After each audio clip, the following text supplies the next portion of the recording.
Voyager Digital received cease and desist orders from the state securities divisions of Indiana, Kentucky, New Jersey, and Oklahoma in connection with the Voyager earn accounts.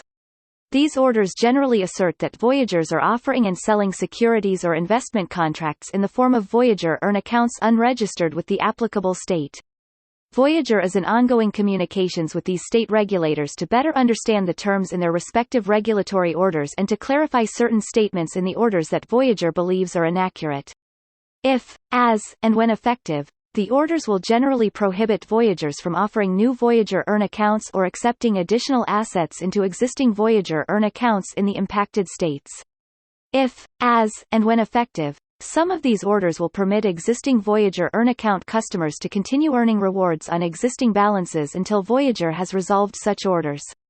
3 of these orders disclose civil penalties that the applicable state intends to seek upon resolution. Voyager is seeking clarification of the terms of each of these regulatory orders, including effective dates and how proposed civil penalties in respect of alleged violations are calculated and its due process rights.